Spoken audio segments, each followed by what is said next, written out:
Hi, and welcome to Rossi Audio again.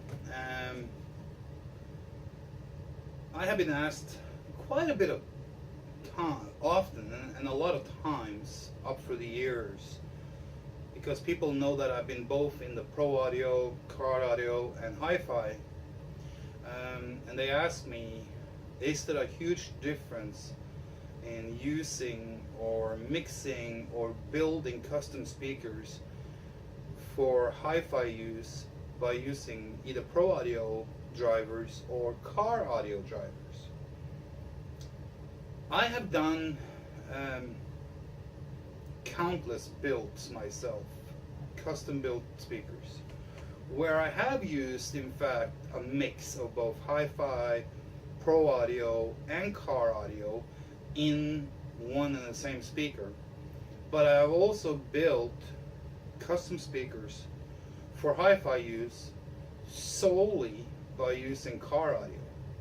I have never used solely just pro audio drivers because I like to have a deep bass reproduction, and most PA drivers, subwoofers, even the subwoofers, kind of are limited to like around 35 hertz area, including the roll off. There's a very few that goes off or goes deeper than 35 hertz.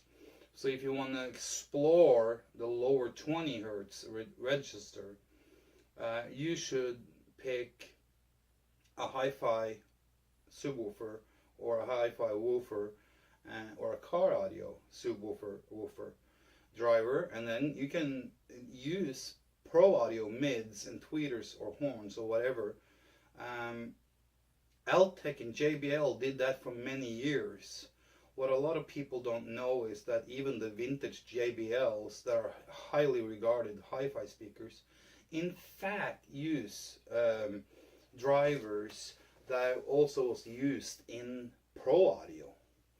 So, and a lot of companies have done this up through the years. Electro-voice, JBL, Altec, you name it. There's several brands who have done it. Vega did it too. So, but the one question that always comes back is like, well, I want to build some custom speakers for my home, and can I use car audio drivers? Yes, you can. Don't listen to the snobs. Don't listen to the people out there who think they know what they're talking about. Don't listen to people who have never in their lives built a pair of speakers, or for that matter, restored a pair of speakers or transformed a pair of speakers from one type to another, because you can do that too. Let's say you find a pair of vintage speakers, but you're not happy with the sound and you want to replace the drivers. Yes, you can do that. There's no problem with that, as long as you follow a few steps here and there. So, but let's focus on building hi-fi speakers or home stereo speakers with car audio drivers. The car audio drivers is not necessarily so much different from the hi-fi drivers. Most people think there's a huge difference in the drivers between the hi-fi and the car audio. No, not much difference at all. The main difference is that, and this is not always, but sometimes, most of the time car audio is 4 ohms. If we go by old school standard, I'm not talking about the new school bullshit out there with half an ohm and 2 ohm and all that shit. One ohm voice coils and stuff like that. No, we're talking strictly old school 4 and 8 ohm drivers here. So can you use those drivers? And is there a big difference? No. There is not a big difference between a mid-range for car use and a mid-range in a hi-fi speaker. There's not a big difference in the tweeters for car audio use and the hi-fi speakers. There's not a big difference in the woofers or the subwoofers, contrary like hi-fi and car audio. So what is the main difference? If someone tries to tell you that there's a big difference because they're built differently, bullshit. They don't know what they're talking about. Every speaker has a voice coil made of copper and has been wired around either some kind of a PVC type of material or some other type of material. It's the same buildup. It's the same thing. It's built the same way. It goes into a voice coil gap with a magnet around it. So everything is the same. The basket is built the same way, either stamped or cast. No big difference. Cones are built the same way. Car audio cones, however, is treated to withstand sunlight and moisture. That's the only difference in the cone. Only difference. So if someone tries to tell you differently, tell them to go take a hike and hide, because there's not much difference. The cones, the coils, the baskets, the magnet gap, the magnets are built exactly the same way. The only difference is the size, the size of the magnet, the size of the coil, stuff like that. And of course, you have a cone that is treated to withstand moisture and sunlight and heat more than the hi-fi. So in fact, the car audio drivers are better and stronger and in many ways better sounding than hi-fi drivers. It's just that a lot of people kind of like associate car audio with boom, boom, boom, boom. They have never heard well-built high-end car audio system. I used to be a judge at that was IASCA sanctioned, and we had some car audio builds. This has nothing to do with dB drag. Forget about that. This was IASCA sanctioned and had everything to do with sound quality. And some of these systems sounds way better than a lot of the hi-fi speakers that are out there on the market. And especially the vintage hi-fi speakers that people adore and then say, oh, it's car audio. It sounds like shit. You can't put that in a cabinet to use at home. Well, excuse me, but some of these car audio speakers and drivers sounds better than your old scrappy freaking hi-fi speakers, okay? If built into a correct cabinet with a good crossover, you can make hi-fi speakers that sounds amazing with car audio drivers and sounds way better than most hi-fi speakers. Yes, there is certain things you need to know and there's certain things you need to do when you build speakers, but that is universal. It doesn't matter what driver you use. You can use Pro Audio, hi-fi, or car audio. The same basic fundamental build and technology apply on how to build a speaker. I'm talking about tuning the cabinet, making the cabinet according to the drivers, damping or no damping, ported or sealed, or whatever however you want to build it. There are certain things you need to follow. So if you do that, there's not a lot of difference between using hi-fi drivers, car audio drivers, or even pro audio drivers for that matter. So, how do the car audio drivers in a hi-fi setting sound, and can they compete? Oh, hell yeah. Several times have I used hi-fi speakers in the range between $500 and $2,000 and run blind tests with some custom built speakers that was built and used car audio drivers, where people picked, in fact, the custom built speakers in sound quality, overall sound quality, over the hi-fi speakers. I'm not going to mention any names, but $2,000 hi-fi for a pair of hi-fi speakers. Start looking online and see what you can get for $2,000, and you will see that there's some pretty darn good speakers and manufacturers out there offering hi-fi speakers for $2,000. And when you can build some custom built ones using car audio drivers and make it sound better, yes. So to all of you who don't agree with me, just turn off the video and go somewhere else. Your comments will be deleted because you don't know what you're talking about. This video is made for those who want to know more about it and who are interested in building a pair of speakers using car audio drivers. So, if you look at car audio subwoofers, because you don't find a lot of car audio woofers. They're normally called subwoofers. The difference between a woofer and a subwoofer is not that great. There's not a lot of big difference there.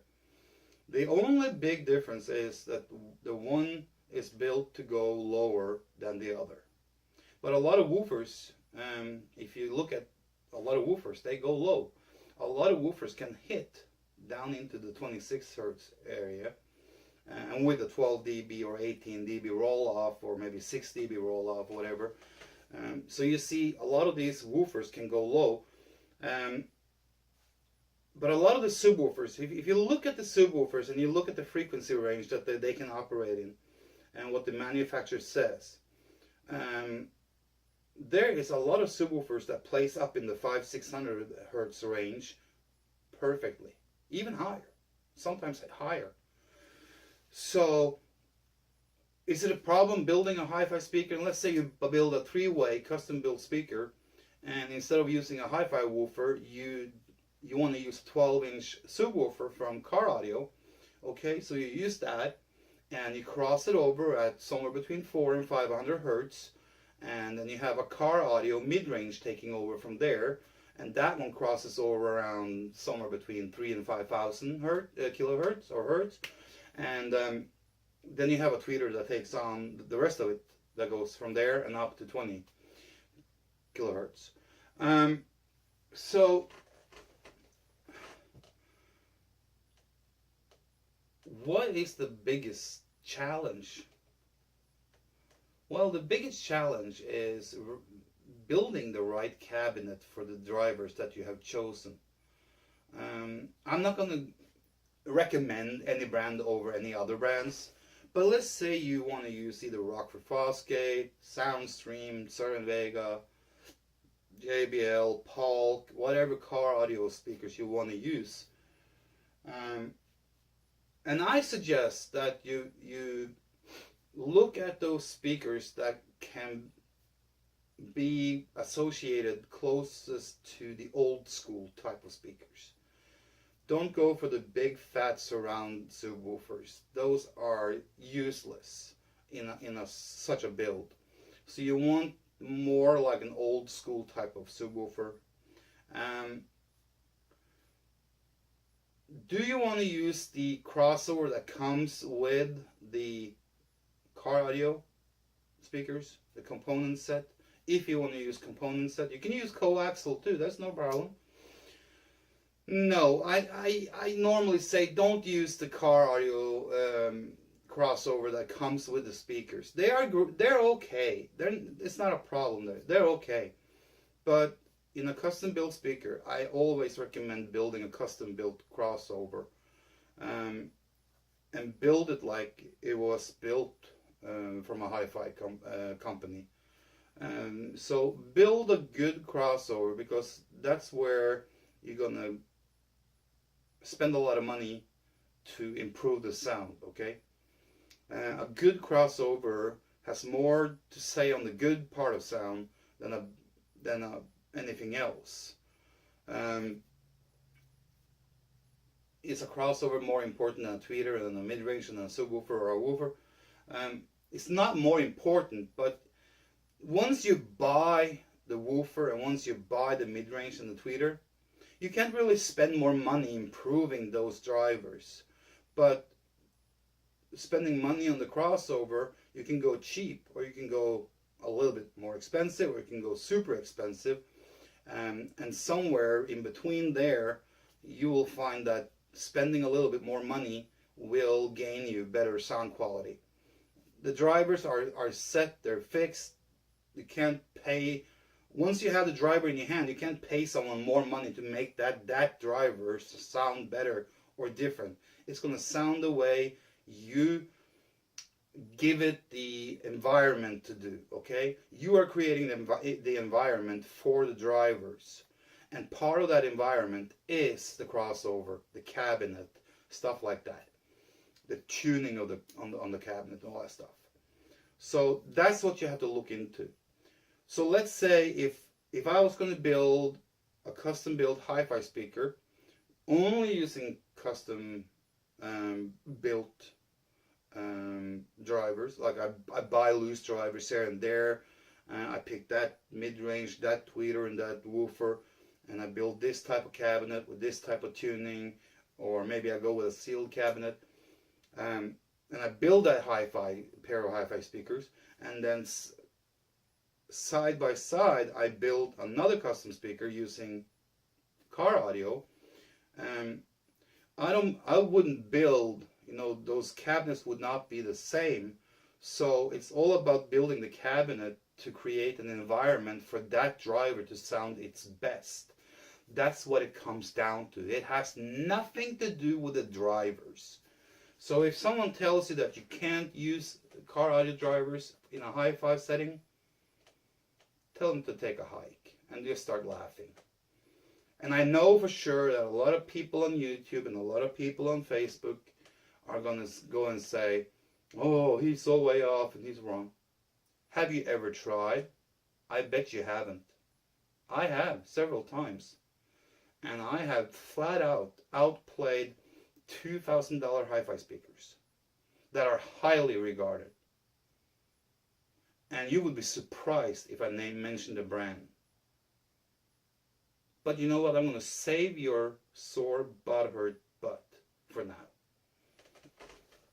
I'm not going to hurt anyone's feelings by naming brands. But yeah. So you are in the process of building a pair of speakers, or you want to have someone else build them for you, but you provide the drivers for them. And it is important to pick drivers according to what type of music you listen to and what type of pattern you have when you play. If you are a hard rock and roller, you play metal and hard rock and maybe rock and stuff like that, and you like to play loud, okay, then you choose drivers that can handle that task, that is known to play loud, that can play crystal clear. It doesn't matter what kind of volume level you put on it. If you are a person that listens to maybe some quieter music, like choir music or country or jazz or folk music or something like that, then you might want to build a speaker that is kind of like toned down a little bit. You don't want a speaker that is like on Brutus, you want kind of maybe build a more civilized speaker, maybe a different type of cabinets, a different type of tuning, because that's what's going to fit and suit the music that you listen to the best. And then of course you have a lot of people, such like me, who listen to a lot of different type of music, but hard rock and metal is my favorite, but I can listen to a lot of different other types of music. And then you need to kind of think, okay, I need to build a speaker that is kind of like an all-round speaker that can handle most types of music and kind of like follow a reference line that you have set, that the reference line is very high, and it doesn't matter what kind of music you play, you want to be as close to that reference line as possible. Well, then you need to, of course, it depends on how much money you're spending. There is differences, so okay, I'm not going to hide that. You can buy a $20 mid-range, and if all you want is pure SPL and just rock out and you don't care about sound quality, go for a $100 subwoofer and a $20 mid-range and maybe a $25 tweeter or something like that. But if you want better sound quality, you choose drivers that cost a little bit more, that is better. It's better sounding. And there is a lot of manufacturers out there that can deliver good quality car audio drivers. In fact, I want to say to the people who probably hate this video and tells me that I'm wrong and probably going to post some comments and stuff like that and being silly. Don't you think when you have a manufacturer like Focal that makes both hi-fi and car audio, and they are regarding to be some of the better in both areas when it comes to sound quality, Focal has never thrown themselves into the SPL and dB drag. They have always made and sold car audio with sound quality in mind. So when you buy a pair of Focal car audio speakers, component sets, tweeter and mid-range, and maybe a subwoofer or a woofer, you get the highest quality among car audio, okay? And that is so much better than a lot of the hi-fi drivers that you can buy and build your own speakers with. So you see, it has nothing to do with it being a car audio driver or a hi-fi driver. Has nothing to say. It has nothing to say on the sound in a bad way. It can only be in a good way. So for people to say that you can't build a hi-fi speaker using car audio and make it sound good, yes you can. Absolutely. So what brand would I build hi-fi speakers with when it comes to car audio? Well, I mentioned Focal. Absolutely a candidate. Even a newer Soundstream I would use. Lansar I would use. Cervin Vega I would use. Rockford Fosgate. And a lot of different brands. It's all up to you what you like and what you want to spend on it. And here's the clue. If you go out and want to build some hi-fi speakers using hi-fi drivers, sometimes it can be hard to find the T and S parameters that you have to use to build speakers. When you buy car audio, it comes in the box. Everything you need to know is in the box. So it's easy. It's already there for you. So if you are a person who wants to build this, don't listen to the naysayers and don't listen to the haters and don't listen to the people who tells you it can't be done or it can't be done and sound better than what you can buy because in hi-fi, because it does. And some of these people are sitting out there now with some certain types of brands of speakers and they go like, not possible. I bet you that 9 out of 10 built, if they're built correctly, custom built speakers using car audio drivers. Let's say we use 10 different manufacturers. 9 out of those custom built speakers will sound better than your speaker that you maybe paid $300, $500, $1,000 or even $1,500 or $2,000 for. The only thing that goes through your mind if you say that can't be done is because you are afraid that your so-called high-end hi-fi speakers will be beat. And they will be. They will be beat. So you see, don't tell people they can't build hi-fi speakers using car audio drivers because it is perfectly fine. And there's no problem using it and doing it. And can you build, let's say, a complete system? Yes, you can. Has nothing to do with ohm either. So I know that what's going to come. Well, hi-fi is 8 ohm and car audio is 4 ohm.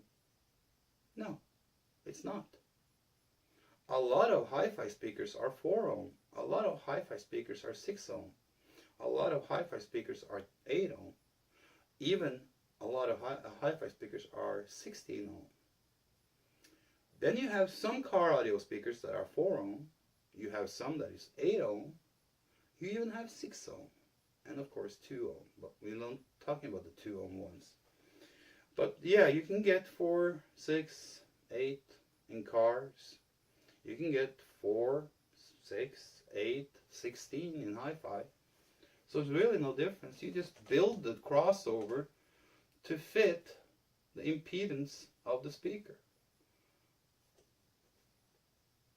It's not any worse than that. Well, it doesn't sound like a hi-fi speaker. Yes, it does. And sometimes it sounds way better. Like I told you in the beginning, the only big difference in a hi-fi speaker and a car audio speaker is that the cone is treated to withstand heat, cold, moisture, sunlight, stuff like that. Only difference. And yes, they use a stiffer spider because there are being used in an environment that very often is all about the SPL. So a car audio subwoofer or woofer has a little bit stiffer spider. Does that have anything to say? Nah. You have stiff spider hi-fi drivers too, so there's not a big difference. Not at all. And then people are asking me, well, what kind of speakers would you use size-wise? Well, you can use anything you want. 10, 12, 15, 18, whatever subwoofer, woofer you want to use. Mid-range, you can use 3-inch, 4-inch, 5-inch, 5 1/4, 6, 6.5, 8, whatever you want to use. Tweeters, you can use whatever you want to use. You can use the small ones, you can use the big super horn ones, whatever. Doesn't matter. It does not matter. Then, of course, someone is asking, it's like, well, can I use 5x8s or 4x7s or 6x9s? Yeah. Yeah, you can. And in fact, in 90% of the time, a 6x9 in a custom-built hi-fi speaker sounds incredible. It has a lot to do with the whole build-up. I'm not going to go into all this shit now, but a lot of car audio speakers are less sensitive to feedback, the room feedback, and then hi-fi drivers are. Go figure. And if you know what I'm talking about, you know what I mean. Because acoustic feedback is something that most people want to create a delay on or remove totally, but you can't remove it totally. It can't be removed. Acoustic feedback cannot be removed. So you're trying to minimize it or delay it as much as possible. And car audio speakers are better at that than hi-fi. Why? No one knows. It's just the way it is. Maybe it has to do with the type of cone. Maybe it has to do with the stiffer spider, material type. And then we're like, oh yeah, here comes the haters. Hi-fi is paper cone. Car audio is plastic and PVC. Absolutely not. There's a lot of car audio subwoofers and woofers out there is, in fact, pressure made cones out of paper. So, stop with the excuses. So my final word is, if you want to build a custom speaker, hi-fi, with car audio drivers, go for it. But do it right. Because if you don't do it the right way, it's going to suck. But it's going to suck if you don't do it the right way too with hi-fi drivers. If you want someone to build it for you, go ahead. Just make sure that you get what you pay for. And that's about it.